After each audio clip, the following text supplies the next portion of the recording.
Hey, what's going on, everybody? You're listening to the SANE Show, the show about nothing and everything. I'm your host, Cliff, and today I have another special guest. We go way back to high school. It might even be middle school, I Yeah, think. probably. I have comic book artist and creator of Monsterlands, James Nelson. How are you doing, James? I'm doing great, Clifford. How are you doing? I'm good. I'm good. Thanks for taking time out of your schedule to come on the same show. I'm super excited to have you on. What a great way to reconnect. Oh yeah, it's been fun coming back to Charlotte and seeing all the old faces, seeing like Yeah, catching up yeah, and whatnot. yeah. So, really quick, before I introduce the topics, I want to take a moment to shout out all the listeners and shout out the social media. So, thank you guys, all listeners in 60 plus countries, for continuing to like, share, subscribe, and continuing to follow the same show and continuing to support the same show. Really means a lot. Love you guys. And if you're listening and you're not following, make sure to check us out on Instagram and Twitter at the sane_show. Again, that's sane_show, SANE_show. And you can find us on Facebook, The Sane Show. Again, on Facebook, that's The Sane Show. All right. So today we're going to be talking about the importance of comic books. We're also going to discuss creating a good story. And then following that, we're going to have an interview with you, James, so that the listeners can learn more about you, how you got into this, and all the cool things that go along with being a comic book creator. So I'm really excited All to right, get the I look forward to conversation that. started. Yeah. So let's start with the first topic, the importance of comic books. So I was talking to you about this prior to the recording and just kind of sharing some of my thoughts with you. And when I was putting this together, I really came to realize the importance of comic books and the role that they played in the culture. Uh, Oh yeah. it, Uh, Go ahead. I mean, like comic books. They go way back. I mean, think like in the back in World War II, before TVs and stuff. Kids in that age weren't reading too many books, but they were reading comic books because it was a good way to get the literacy up. They're also like good tools for spreading social awareness because like you see these old Superman stories, Right. and some of those stories are discuss topics such as Superman fights the Ku Klux Klan in one. Like it's things that like give kids of those age like a lesson or something because they didn't have too many children focused like media back in those days. Let me put it this way. Movies today have such a high budget. You can put pretty much anything you want in them. Or like the Hmm. popcorn movies, I mean. But like back in those days, you had like what, plays? With comic books, as long as you can draw it, you can put it in. So if your scene calls for like an army of 1,000 men, that's going to be a pain to draw, but Right. it doesn't necessarily cost anymore. It's something where like just your imagination and skill can let you make the story. Yeah, you talk about impacting the culture in modern days. It's definitely easy to like say adapt a comic book story. If you Yeah. read if you read a book, everyone has a different idea of what the characters in the book might look like because you're only given the information that the writer is telling you, like what color this Hmm. person's hair is, what body language they have. But in comic books, you just see it. Like, so it sort of exists in the space between books and movies. I Hmm. wouldn't say that's like 100% accurate way to say it, but it does work as a way to describe comics a lot of the time. Right. And it's great you say all of that because one of the things I also want to mention is what also makes comic books important to our culture is that they laid the groundwork for animation. As time continued to go along and the technology became available, a lot of people were going to popular comics. And obviously, when we think about comic books and animated series, movies, games, and the whole nine, Hmm. most people think, DC, Marvel, but you got to think about like even like the funnies, right? Yeah, Mickey Think, Mouse. yeah, Mickey Mouse, Charlie Brown, uh, even would you? I don't know, but I would imagine like Looney Tunes or the you know Bugs Bunny in them. Like I would imagine they I think started. I'm pretty sure with Looney Tunes, and I mean Mickey Mouse and Looney Tunes both did start as animation, but they were Mhm. like just the concept of like visual gags and stuff. Like Yeah. you can't really pull that off in like a book, and you can Hmm. sometimes pull it off in a play, but like, a lot of those shows had like they're so cartoony, you can't do it with a real person, but you could draw it. Right. It's Right. definitely sort of a serves as like a visual precursor to that style of Hmm. humor and stuff. So the impact of comic books has really been. I'm not. I don't want to say we downplay it, but I don't think people really think about something like that, and which is common because like Yeah. especially as time goes on and we get used to what we already have, like it's easy to forget or not even put thought to like, well, Yeah, what what came started this? before. Yeah. Right, Yeah. exactly. I would say its impact for a lot of people is sort of unseen. Right. Even in art college itself, I heard some people being like, well, like I would either watch like movies or books. I don't get the appeal. And I'm like, well, hold on. There's still things that comics can do. Yeah. Like, let me put it this way, like radio isn't dead. Everyone thought the TV would like kill the radio, but people still Hmm. listen to radio. It's not out. It still has something to offer. Right. That's very true. And there's another thing too, because one of the things that came to mind as well, as far as like comic books still having something to offer, because you think about, especially with your popular franchises, DC, the Marvels, and then all of your mangas out that are out there, the details. Like, perfect example. I'm a My Hero Academia fan. Oh yeah.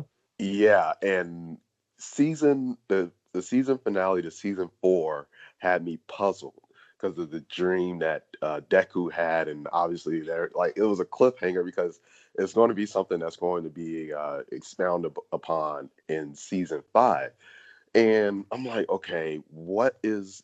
I don't even know what compelled me to like look into it, but I'm just like, oh, I think because I got on YouTube and there was like YouTube has suggestions, and it's like Deku's dream explained, Mhm. and I'm like, oh, okay, cool. So I watched the video. They don't give me the answer to the question that I really wanted the answer to, but it says that if you read the manga, you know the answer.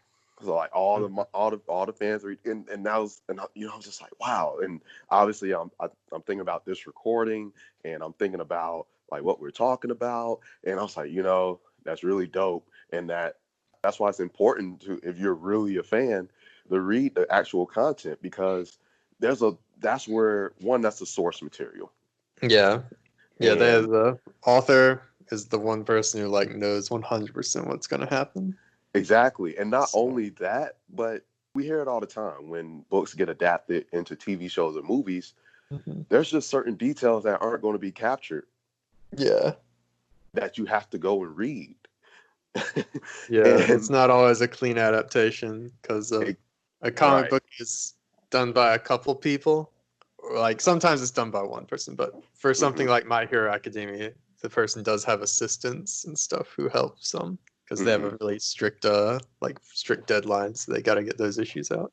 But like it's more of a streamlined process where with a TV show, just due to having more people working on it, just more to manage, I suppose, is a good way to describe it. Yeah, that's true. That's true. And so when you think about like having comic books as source material, I just think about, because I'm just thinking about like how rich the abundance of content that you have to build on. Because again, we talk about, especially DC and Marvel, right? They have Mhm. TV shows, they have movies, they have countless video games, Yeah, and yeah. Theme park so, rides. yeah, and it's like, so the different universes and the different stages of or the different I guess, like, yeah, the different universes of the characters, and like, again, the plethora of the characters. Like, there's endless amounts of content to take and expand upon and create more content. It's just the opportunities are limitless, and if it weren't for the comic books, it Mhm. wouldn't they wouldn't have anything to really pull because Yeah, it's hard to they create it. originated the concepts. Yeah, exactly, and it's an entire again Marvel Cinematic Universe. Hmm. It's a lot of stuff, and like when especially Yeah, they have a I'm lot to. Sorry, go no. I was just going to say I'm not the biggest of Marvel fans. on. I Hmm. watch the movies, but Yeah, obviously when there's questions that I have yeah, that you can weren't just answered check in, the some issues of the yeah, comic. Yeah. right. And then when I watch the YouTube videos and they go and they refer to like five different books where the answer lies, or especially when they start doing the comparisons of all the characters that are stronger than Jean Grey, yeah, or just as strong as Jean Grey, like all that Yeah. kind of crazy stuff. So yeah, it's that's what makes it fun, that's what makes it exciting. But yeah, comic books play a major role.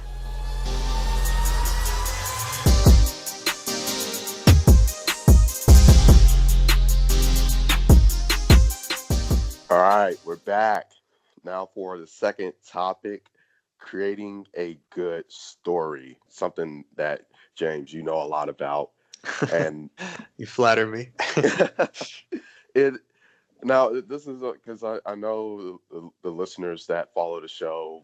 I had a similar conversation about storytelling with a guest of mine who is a writer for GQ magazine, and obviously this is going to be similar but different because in this scenario with you, like we're talking nonfiction, and it's a different ball game, especially when you talk about a publication like GQ. More so, I guess you can more so news, Hmm. and we're talking comic books. Obviously, it's fiction, and sorry, non no fiction, yes. Yeah, you got it right. Don't worry. But when we talk about what goes into it, I think it's a bit more complex. And like I mentioned to you before, I think about how you have to create everything. Like you were saying, you don't have stuff to go off of. You have to create the characters. Oh yeah. You have to create the setting. Then you have to create the scenario.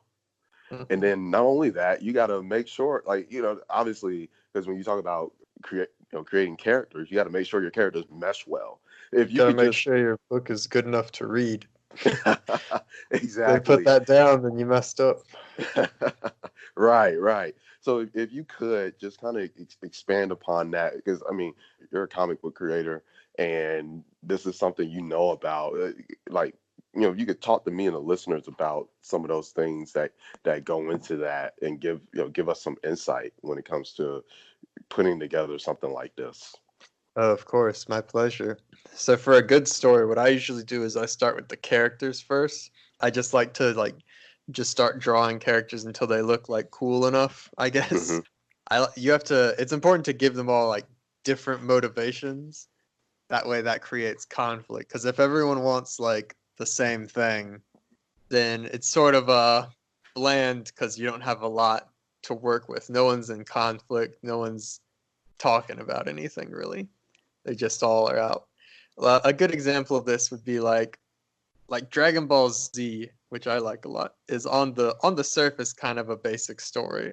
You know, like you look at the say the Namek saga. Like yeah, everyone wants to stop Frieza, right? But Hmm. also you have Vegeta. He wants to stop Frieza, but his motives are different. He also wants to become an immortal. He's like the anti. He's like the secondary villain who sort of becomes slightly better at the end of that. You know, Right. because he just wants the Dragon Balls. He wants to keep him a Frieza, but he doesn't have good goals. He doesn't have a benevolent wish. He also wants to be an immortal. Yeah, Gohan wants to go there to prove himself. He wants to get Right. stronger to protect his friends because he saw Nappa kill them all. So, they all have different goals they're setting out to accomplish. Hmm. And, that helps each of the characters sort of grow into a new person by the end of the story, is your Hmm. idea. Would you go to say? Because I imagine, like, because now I think about it, and it's almost like creating a show, right? Like, or I don't want to say it's like creating a show, but I'm just thinking like the challenges of putting together a show. And obviously, when I think about making a good story, like, man, good content and really, I mean, having to make something up. And that's what you do. You have to make something up. So, from your perspective, I guess, what would you say are some of the challenges of just having to do that? You have to keep it fantastical, but you also want it to be grounded in something the audience knows. Hmm. You can have it look very cool, you can have a lot of action or whatever, but if the audience doesn't connect on a human level, like if they don't see some aspect of themselves in what people are Mm. feeling in the story, then it's not going to land and they're not going to stay interested. So you have to find a way to make the supernatural feel natural, I suppose. You know, you bring up a very great point. When you said that, like, people have to be able to connect with it. You remind me of a few episodes ago, actually, when I had Vanessa Van Edwards on. She's a body language expert, and one of the things she was talking about, you know, we're talking about human interaction, but Hmm. the whole idea that people like people who are congruent. And I think about it, but I never really like put thought into it until now, because it's like you said, like people have to be able to see themselves in whatever it is they're reading or what they're watching, you know, because now I'm thinking about like who are some of my favorite television characters, right? Or who are some of my favorite have been my favorite book characters, you know, my Yeah, favorite heroes. And that's probably typically, something that resonated with you, right? right, like I like this guy because you know what? I can see myself being like him. Hmm. It's the same thing with like actors when they take on certain roles. You can tell. You know, my favorite example, you know, Denzel. This guy, every role he has, I mean, he's a great actor. His roles are very interesting. He makes great movies, but I mean, I'm not gonna sit here and act like they're all his characters are different. No, they're very much similar. You know what I mean? And but then when you look at Denzel as a person, that's Hmm. him. Like that's his attitude. You know, that's how he is in a sense. So yeah, like you bring up a very great point when you talk about people have to be able to see themselves in that be able to connect with that. So wow, like I said, I thought about it, but I never really like put thought into it. Yeah, it's one of those things where once someone tells you that, you're like, oh, of course. Hmm. Why wouldn't it be that way? Right. That's true. It's very true. Uh, and it brings me to my next point. Uh, I was talking to you about, the video I was watching earlier, Epic Games. Mhm. They had released a video of their Unreal Engine. And that, yes, listeners, that's the name of the engine, the Unreal Engine. It is going to be used for, I guess, their graphics engine for that they're going to be using for the PlayStation 5. And they're just demonstrating. They're doing a demo, and they're just kind of showing how it works and explaining the graphics and everything. Aside from all of that, I was really hooked on the visuals and was really captivated by the scenery and the design, the character design. And I don't know the name of the game. I don't know the plot or anything, but I can get an. I just was confident in the fact that when that game is released, it's going to have a great story. And as I'm following the demo, and yes, paying attention to listening to the technical stuff about the specs and everything, I'm just captivated, and I'm it's like this cinematic experience, and just thinking about how with that's going to make a great story. One, video games are taking it to the next level when we talk about storytelling Yeah. and being able to offer that cinematic experience, and like you are in the game, you Yeah. know. It's important to know about comics and TV and video games as compared to other art and storytelling forms. They're Hmm. still pretty young. Yeah, They're only a couple like generations old. I mean, video games is like one generation old, so that's very young. yeah. Yeah, So and like they have a lot of time to evolve. Like, I'm sort of like, I wonder, like, after we die, like, I wonder what they'll look like then, is one of those things I think about. yeah, but it was just so cool. Like the for me, it was an experience. It was a 6 minute video, but that was an experience. I'm like, man, but it's like that is. I don't travel as much as I like, but at heart, I'm adventurous, and the game seemed very adventurous. It's like Mhm. this is the kind of stuff I like. But like you said, being able to connect with that, and so for me, I was able to connect with that game for that very reason. Yeah, it So gave you a new experience. exactly, it's like it in a sense, it was an escape, Hmm. and that's what you look for. Whether you're reading, whether you're listening to your favorite podcast or your music, watching or playing a game, it's the experience that you Yeah. get from it, and that's what makes great stories and great content. Yeah, I think people are starting to realize how much they rely upon art and escapism, especially now, what with, Yeah, having to stay inside a lot of the time. yeah, yeah. People are really racing to find something to take them out of this, you know. That is So, very true.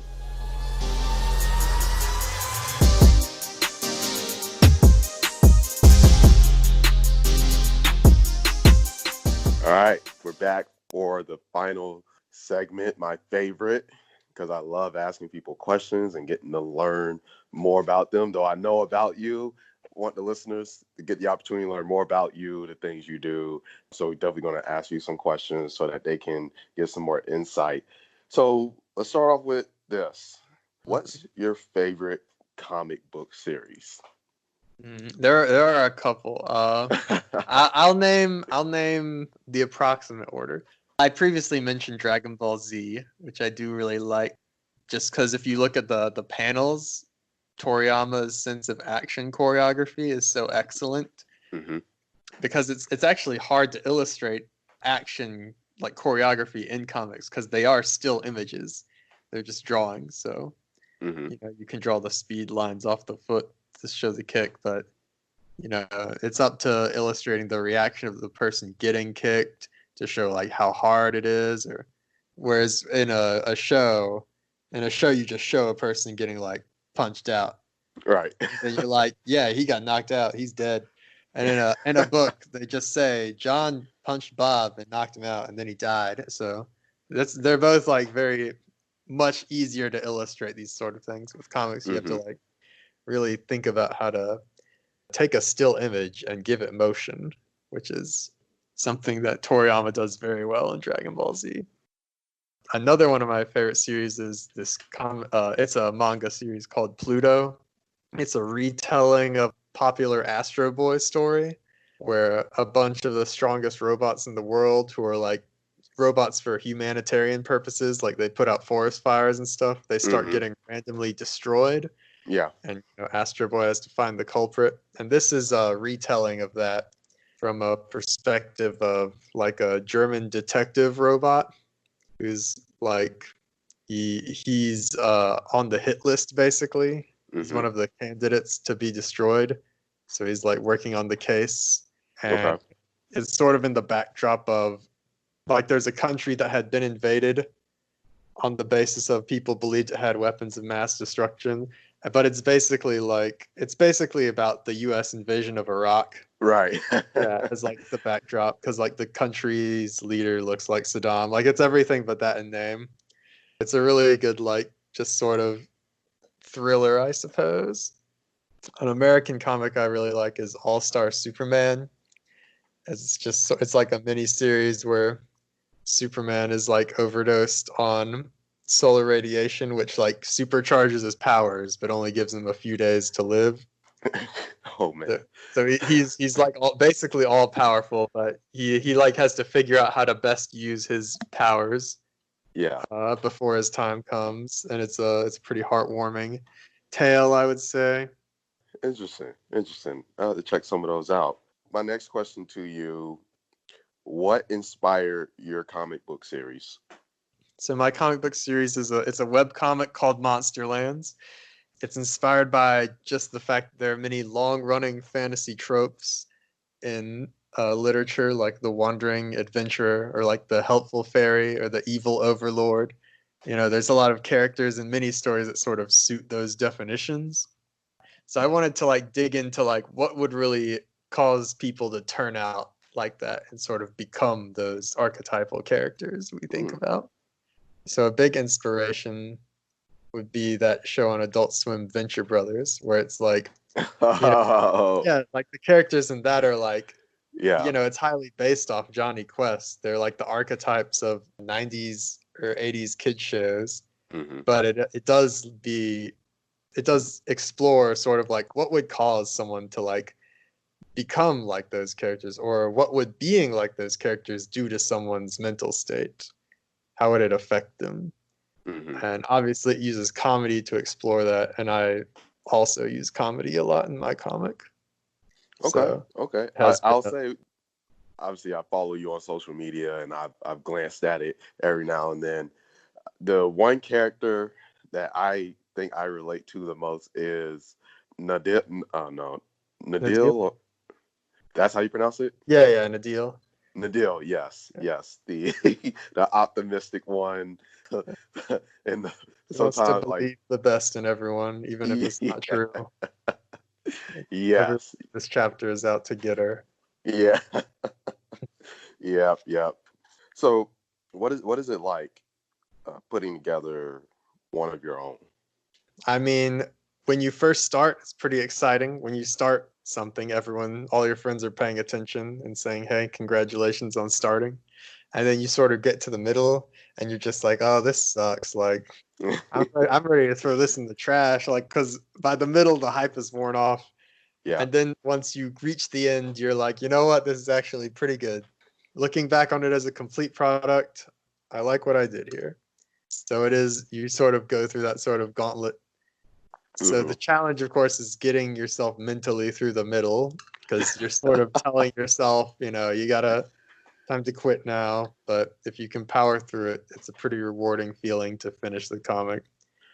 So, yeah, if I have any advice for people who are considering starting comics, I would say write some short stories first, and then you can move on to something longer, because you just want to, get used to the idea of completing something on time, giving yourself a schedule, giving yourself some self-discipline. Yeah.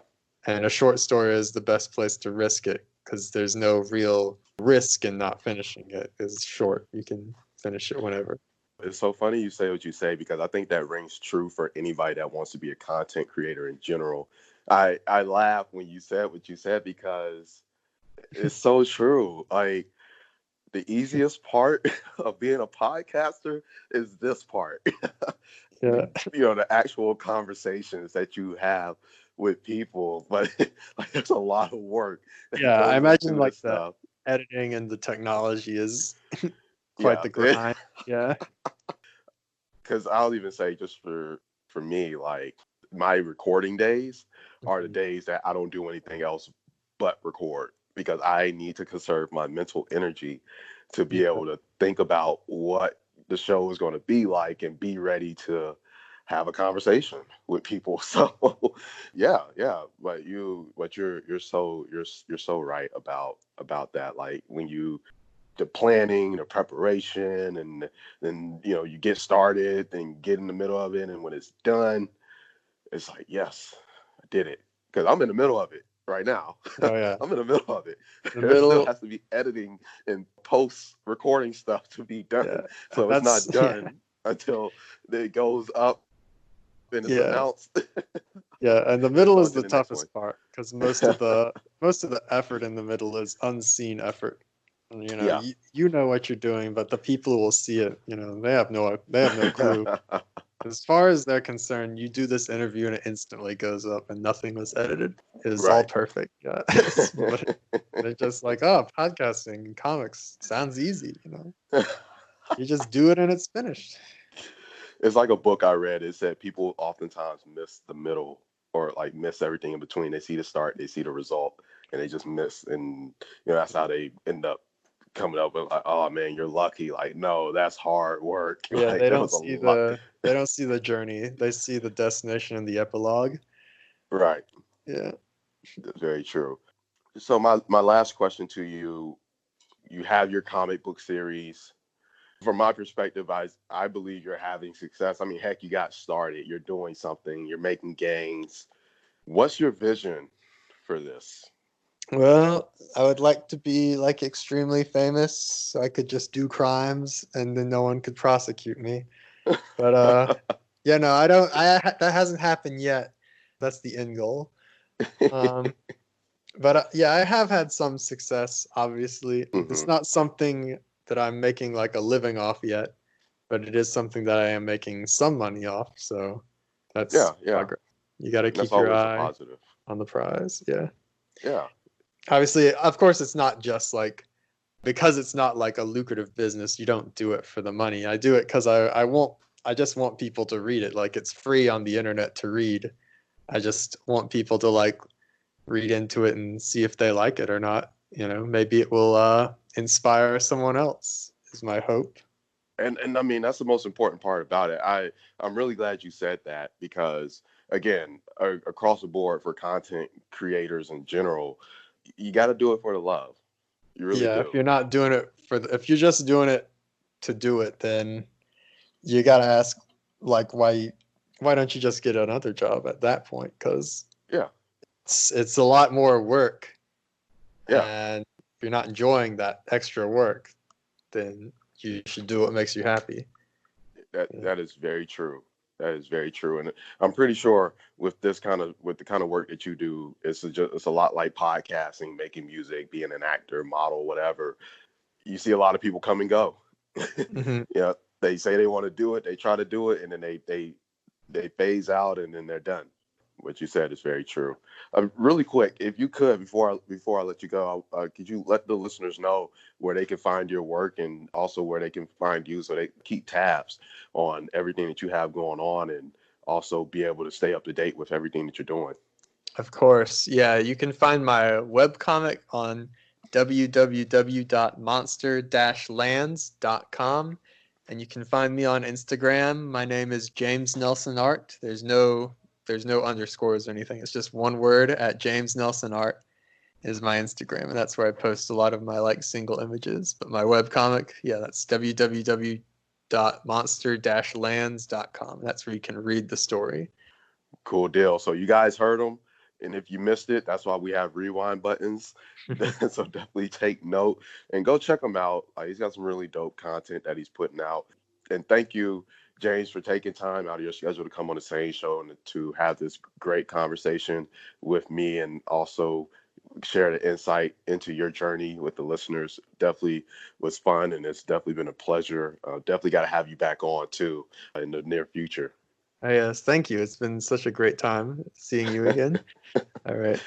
Yeah, man. So, and thank you, listeners, for continuing to like, share, subscribe. Continue to listen. And again, go check out James and his work. And you're listening to the SANE Show, the show about nothing and everything. And until next time, we're out.